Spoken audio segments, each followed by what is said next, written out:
Hi friends, അസ്സാം വലൈക്കും. ഇന്ന് നമുക്ക് നല്ല സോഫ്റ്റ് ആയിട്ടുള്ള കോഫി കേക്ക് ഉണ്ടാക്കിയിട്ടെടുക്കാം. അപ്പോൾ അതിന് വേണ്ടിയിട്ട് ബീറ്ററല്ല യൂസ് ചെയ്യുന്നത്, മിക്സിയാണ്. അപ്പോൾ അതിലേക്ക് 2 മുട്ട ചേർത്ത് കൊടുത്തിട്ടുണ്ട്. ഇനി 3/4 കപ്പ് പഞ്ചസാര, പൊടിക്കാത്ത പഞ്ചസാരയാണ് ഇപ്പോൾ ഇവിടെ എടുത്തിട്ടുള്ളത്. പൊടിച്ച പഞ്ചസാരയാണെങ്കിൽ 1 കപ്പ് എടുക്കണം കേട്ടോ. ഇനി ഇതിലേക്ക് മെയിനായിട്ട് ചേർത്ത് കൊടുക്കുന്നത് കോഫി പൗഡറാണ്. അപ്പോൾ ഇതുപോലത്തെ 5 രൂപയുടെ 2 പാക്കറ്റാണ് എടുത്തിട്ടുള്ളത്. അതൊന്ന് കട്ട് ചെയ്തിട്ട് നമുക്ക് ഇതിലേക്ക് അങ്ങ് ചേർത്ത് കൊടുക്കാം. നല്ല ഫ്ലേവറും ടേസ്റ്റും ഒക്കെ ഉള്ള ഒരു കേക്കാണിത് കേട്ടോ. ഇനി 1/4 കപ്പ് ഓയിൽ ചേർത്ത് കൊടുക്കുക. അതേ അളവിൽ തന്നെ 1/4 കപ്പ് പാല് കൂടെ ചേർത്ത് കൊടുക്കുക. ഇനി നമുക്ക് ഇതിലേക്ക് ചേർക്കാനുള്ളത് വനില എസൻസ് ആണ്. അതുകൂടെ 1 ടീസ്പൂൺ ചേർത്ത് കഴിഞ്ഞ് നമുക്കിതൊന്ന് അടിച്ചെടുത്തിട്ട് കൊണ്ടുവരാം. ഇപ്പോൾ ഇത് അടിച്ചെടുത്തിട്ടുണ്ട്. ഒരു ബൗളിലേക്ക് നമുക്ക് ഒഴിച്ചു കൊടുക്കുക.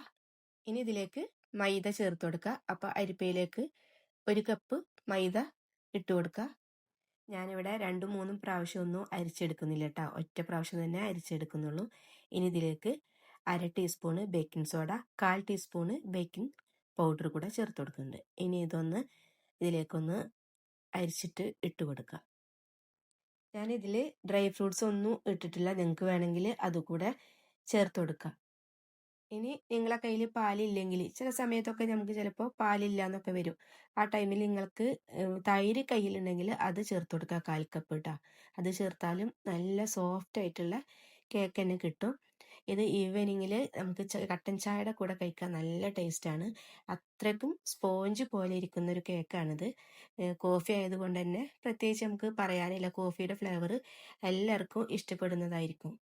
അങ്ങനെ പൊടിയൊക്കെ നന്നായിട്ട് അരിച്ചെടുത്തിട്ടുണ്ട്. ഇനി നമുക്കിത് മിക്സ് ചെയ്തിട്ട് എടുക്കാം.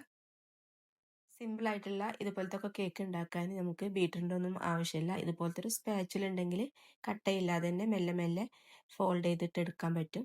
ഇപ്പോൾ നമ്മുടെ ബാറ്റർ ഇതേ രീതിയിൽ നന്നായിട്ട് വന്നിട്ടുണ്ട്.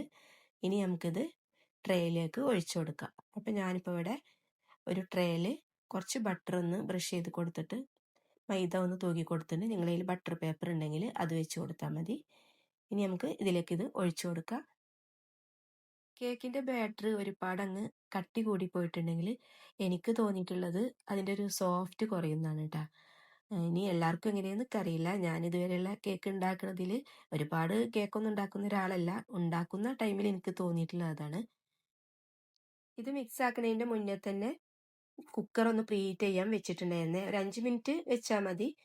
ഇനി നമുക്ക് ഇതൊന്ന് ടാപ്പ് ചെയ്യുക. എയർ ബബിൾസ് ഒക്കെ ഉണ്ടെങ്കിലൊന്ന് പൊക്കോട്ടെ. എന്നിട്ട് ഇത് നമുക്ക് കുക്കറിലേക്ക്, ചൂടായിക്കൊണ്ടിരിക്കുന്ന കുക്കറിലേക്ക് ഇറക്കി വെച്ച് കൊടുക്കുക. അതിനുശേഷം നമുക്കിത് ബേക്കിംഗ് ടൈം എന്ന് പറഞ്ഞാൽ മീഡിയം ഫ്ലെയിമിൽ ഒരു 5 മിനിറ്റ്, പിന്നെ അതിന് ശേഷം ലോ ഫ്ലെയിമിൽ 45 മിനിറ്റ് കൂടെ ആയിക്കഴിഞ്ഞാൽ നമ്മുടെ കേക്ക് ഇവിടെ റെഡി ആയിട്ട് കിട്ടും. ഇപ്പോൾ 45 മിനിറ്റ് കഴിഞ്ഞിട്ടുണ്ട്. കേക്ക് കണ്ടില്ല, നന്നായിട്ട് പൊങ്ങി വന്നിട്ടുണ്ട്. കാണുമ്പോൾ തന്നെ നിങ്ങൾക്ക് അറിയാൻ പറ്റും നല്ലോണം ബേക്കായിട്ട് വന്നിട്ടുണ്ട്. ഇനി നമുക്കിതിന്ന് എടുത്തു മാറ്റണം.